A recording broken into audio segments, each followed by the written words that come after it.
और वही किया कांग्रेस ने भी, जो लगातार दूसरी पार्टियों पर सवाल उठाती थी। आज टॉयलेट की सीट पर टैक्स लगाकर अपने राज्य की स्थिति को सुधारने पर आ गई है। मैं आपके पास आऊंगी सूर्य प्रकाश मैथिल जी। पानी के बिल में सीवर टैक्स आता है कितने साल से? पानी के बिल में कितना सीवर टैक्स आता है? मेरे ही आता है सब जगह। बिजली के बिलों में कितने प्रकार के सेस लगाते हैं दुनिया भर के वादे किए थे ना राज्य में, इस पे कोई प्रश्न नहीं। महिलाओं को कहा था 1500 रुपए। हिमाचल की सुप्रीम सरकार ने कहा था कि हम अगर सरकार में आएंगे 1500 रुपए महिलाओं को देंगे हर महीने। आप तो उनसे और पैसा ले रहे हैं, 25 रुपए नाम का टैक्स हर महीने। ये क्या बात है? पहले देंगे पैसा फिर वापस लेंगे। सूर्य प्रकाश मैथिल जी बताइए। ठीक है, आपकी टर्न हो चुकी है। सूर्य प्रकाश मैथिल जी, क्या हो रहा है ये? एक तो ये कांग्रेस जो है पहले मुफ्त की रेवड़ियों के कल्चर को शुरू करती है, चलिए शुरू नहीं किया, उसको फॉलो कर रही है, और फॉलो करने के बाद जब स्थिति एकदम बदहाल हो जाती है, आपसी कलह की वजह से एकदम सर फुटब्बल वाली स्थिति हो जाती है, फिर ये गलती भी नहीं मानते। क्या बाकी और राज्य इससे सीख लेंगे कि फ्री कल्चर नहीं, रेवड़ी कल्चर को रोकना होगा, वरना राज्य की स्थिति बर्बाद हो जाएगी आर्थिक तौर पर? धन्यवाद। पहले तो आपको और पूरे देश को भारत माता की जय, वंदे मातरम। और आज हिमाचल प्रदेश की जनता कह रही है कि सोचते थे कि हम कितने मासूम थे ये, और क्या से क्या हो गए देखते देखते। आज स्थिति हिमाचल प्रदेश में किस प्रकार से अर्थव्यवस्था की है, ये आज ये जो टैक्स है ना टॉयलेट का, ये बता रहा है। और अभी मेरे भाई हैं कांग्रेस के, जो ये नेताजी हैं, ये बहुत बड़ी बड़ी बातें कर रहे थे कि टैक्स जो है वो गवर्नमेंट ले लेती है और ये है और वो है। मैं इनको बता देना चाहता हूं कि सेंट्रल गवर्नमेंट जो है वो जीएसटी में जितना हिस्सा जिन राज्यों का है वो हर साल रिलीज करती है, प्रॉपर वे में रिलीज करती है, ये आपको बता दूं। दूसरी चीज, आखिर क्या कारण है प्रियंका जी कि केवल कांग्रेस के राज्यों में ही दिवालिया वाली स्थिति है? आप कर्नाटक में देख लीजिए, इन्होंने जो जो अपनी गारंटियां दी थी उन गारंटियों को पूरा करना तो दूर, साथ में और जो सुविधाएं चल रही थी जनता की उनको भी इन्होंने बंद किया। इनके उप मुख्यमंत्री आके बोलते हैं हमारा पैसा नहीं है। आप हिमाचल प्रदेश सामने है, सबके सामने कि आज हिमाचल प्रदेश की स्थिति क्या है। पहली बार इतिहास में ऐसा हुआ है कि सरकारी जो अधिकारी हैं उनकी सरकारी एम्प्लॉयज की सैलरी भी इन्होंने रोक ली है, क्योंकि उनके पास पैसा नहीं है। वन रैंक वन पेंशन, बिल्कुल सैलरी रोकी थी। उसके बाद ये लग रहा था कि कहा था सुक्खू सरकार की तरफ से, तमाम विधायकों ने, खुद सुक्खू ने आके कहा था कि हम अब सैलरी नहीं लेंगे 2-3 महीनों तक, ताकि स्थिति को बेहतर किया जा सके। लेकिन उसके बाद घर में कितने टॉयलेट्स की संख्या, इस पर टैक्स लिया जाएगा, जो बीजेपी बार बार कह रही है, ये शायद ही किसी ने सोचा होगा। लेकिन शिवम त्यागी जी, मैं आपके पास आऊंगी। देखिए, कांग्रेस की अगर हम बात करें तो वहां पर डिनायल मोड भी दिख रहा है। वो कह रहे हैं कि हमने ऐसा नहीं किया, बीजेपी हमें जबरदस्ती घेर रही है, हमने कुछ और बात कही है, उसका कुछ और मतलब निकाला जा रहा है। हालांकि निर्मला सीतारमण की तरफ से ट्वीट भी होता है कि हाँ, हम एक तरफ स्वच्छता भारत का मिशन चला रहे हैं, और ये लोग जो है टॉयलेट की सीट पर ही टैक्स वसूलने की बात कर रहे हैं। देखिए, मैंने आज तक जो है अपने जीवन में खाने की चीजों पर टैक्स सुना था, मैंने आज तक जो है अपने जीवन में आसपास हर तरह की ग्रोसरी पर टैक्स सुना था, लेकिन ये कांग्रेस वाले चोरी के मामले में इनकी कोई बराबरी नहीं है भाई साहब। मतलब बताओ, टॉयलेट पे ही टैक्स लगा दिया। एक टॉयलेट की सीट पर जो है ये 25 रुपए या 50 रुपए या 100 रुपए कितने ले रहे हैं। मतलब कमाल हो गया भाई साहब। इनका एडवाइजर कौन है? कौन इनको, मतलब वो एक कहावत है ना कि बाप चले गए अंधेरे में बेटा पावर हाउस। नाना से लेकर, दादी से लेकर, पिताजी से लेकर, माताजी से लेकर, इस देश को तुमसे टॉयलेट तो दिए नहीं गए, मोदी जी ने दे दिए, तो अब उन पर भी टैक्स लगा दिया। एक काम करो ना, अपने सारे विधायकों की जिम्मेदारी लगा दो, एक एक घर में जाए, टॉयलेट चेक करे, हर टॉयलेट के बाहर बैठ क्यों नहीं जाते हो? हर टॉयलेट पर 20 रुपए ले वहीं से। कितनी बेशर्मी की बात है।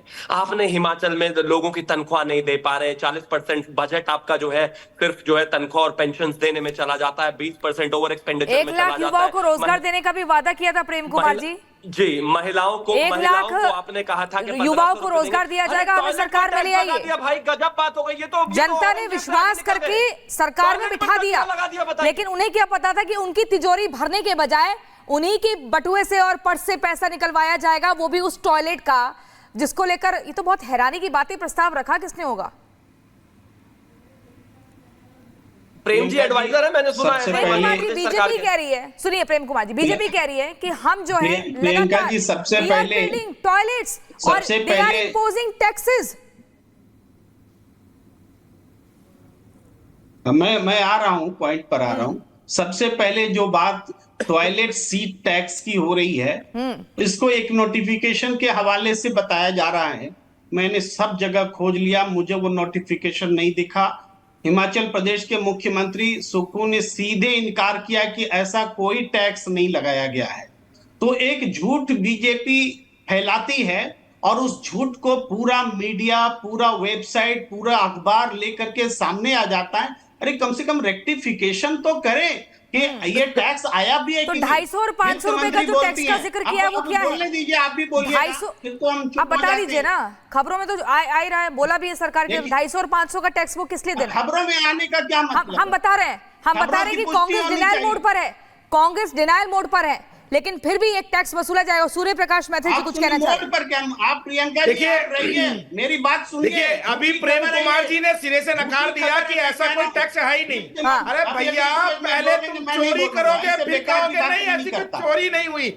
और देखिए प्रियंका जी, ये पूरा देश देख रहा है कि एक मॉडल है नरेंद्र मोदी का। और आज की बड़ी बहस होने वाली है उस विषय पर जिसको लेकर लगातार बीजेपी सवाल उठाती थी। दरअसल खबर है हिमाचल प्रदेश से, जहां पर अब टॉयलेट सीट के ऊपर भी टैक्स देना पड़ेगा क्या लोगों को, ये बड़ा सवाल है। और इसी पर आज हम आपको विस्तार से बताएंगे। देखिए, लगातार मुफ्त का चक्कर जो राजनीतिक पार्टियां अलापती हैं, उसको लेकर अब मुसीबत में फंसती जा रही है। आर्थिक तंगी से जूझ रही हिमाचल प्रदेश की सुक्खू सरकार अब ऐसा फैसला लेकर आई है कि सियासत में हड़कंप मच गया है। सुक्खू सरकार ने राजस्व बढ़ाने के लिए टॉयलेट सीट पर टैक्स लगा दिया है। जी हां, टॉयलेट सीट जितनी होगी घर में उतना टैक्स देना होगा। यानी कि हिमाचल प्रदेश में जिन लोगों के घरों पर टॉयलेट है उन्हें अब टॉयलेट का टैक्स देना पड़ेगा। जी हाँ, बहुत अजीब और गरीब लग रहा है सुनने में, लेकिन यही सच्चाई है। और अब जिसके घरों में जितने टॉयलेट है, टॉयलेट की संख्या के आधार पर ये टैक्स लगेगा। जब ये सरकार का ये फैसला सामने आया तो गरीब और मध्यम वर्गीय लोगों की मुसीबत बढ़ गई। वहीं बीजेपी भी सुक्खू सरकार के इस फैसले को अजीबोगरीब और शर्मनाक बता रही है। तो इसी पर करेंगे आज की बड़ी बहस, लेकिन पहले आपको विस्तार से इस विषय को समझाते हैं हमारी इस रिपोर्ट के जरिए।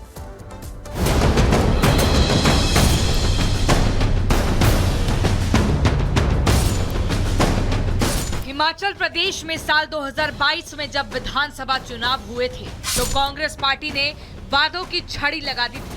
कांग्रेस ने चुनाव जीतने के लिए जनता से वादा किया था कि जैसे ही उनकी सरकार बनी, पहली कैबिनेट में ही 1 लाख युवाओं को रोजगार दिया जाएगा। कांग्रेस ने अपने घोषणा पत्र में महिलाओं को हर महीने 1500 रुपए देने का वादा किया था, 300 यूनिट मुफ्त बिजली देने का ऐलान किया था और 2 रुपए प्रति किलो गोबर खरीद की गारंटी दी थी। तब बीजेपी ये आरोप लगा रही थी कि कांग्रेस जो रेवड़ी बांट रही है उससे राज्य की तिजोरी पर बड़ा असर पड़ेगा और आने वाले दिनों में इसके बुरे परिणाम देखने को मिलेंगे। और आज वही देखने को मिल रहा है। हिमाचल प्रदेश के हालात इतने खराब हैं कि सुक्खू सरकार अब टॉयलेट सीट पर भी टैक्स वसूलने जा रही है। सरकार के नए फैसले के मुताबिक शहरी क्षेत्रों में रहने वाले लोगों को अपने घर में बने टॉयलेट की हर एक सीट के लिए 25 रुपए प्रति सीट के हिसाब से टैक्स देना होगा। ये टैक्स बिजली और पानी बिल की तरह ही हर महीने वसूला जाएगा। अधिसूचना में कहा गया है कि सीवरेज बिल, पानी के बिल का 30% होगा। लेकिन सुक्खू सरकार का जैसे ही ये फैसला सामने आया, बीजेपी ने मोर्चा खोल दिया। केंद्रीय वित्त मंत्री निर्मला सीतारमण ने हिमाचल सरकार के इस फैसले को बेहद शर्मनाक बताया। वहीं बीजेपी ने इस फैसले को लेकर कांग्रेस पार्टी और सुक्खू सरकार को घेर लिया। जहां जहां कांग्रेस पार्टी की सरकार आई वहां वहां लूट और बर्बादी मचाए और अब महंगाई भी साथ में लाए। हिमाचल प्रदेश में वहां की सरकार टॉयलेट सीट टैक्स लगा रही है, 25 रुपया हर टॉयलेट का। जी हाँ, शहरी इलाकों में बड़े बड़े वादे करते हैं, तिजोरियां फिर लूट में खाली कर देते हैं, गारंटी के नाम पर खाली कर देते हैं और फिर जनता के ऊपर इस प्रकार के टैक्स लगाते हैं। मतलब कि आप टॉयलेट भी सुख से नहीं जा पाएंगे। क्योंकि सुक्खू सरकार मुफ्त बिजली और मुफ्त पानी का वादा करके सत्ता में आई थी, इसलिए अब सुक्खू सरकार पर सवाल उठाए जा रहे हैं। सवाल है कि राज्य की तिजोरी को भरने के लिए सरकार आम लोगों पर टैक्स के नाम पर अतिरिक्त बोझ क्यों डाल रही है? जब सरकार के पास पर्याप्त राजस्व नहीं था तो सरकार ने ऐसे फैसले क्यों लागू किए जिससे राजस्व पर बोझ पड़ा? और अब सबसे बड़ा सवाल है कि सुक्खू सरकार ने टॉयलेट पर जो टैक्स लगाया है उसे गरीब मध्यम वर्गीय लोग कहां से चुकाएंगे? ये तमाम सवाल हैं जिनके जवाब आज हिमाचल प्रदेश की जनता सुक्खू सरकार से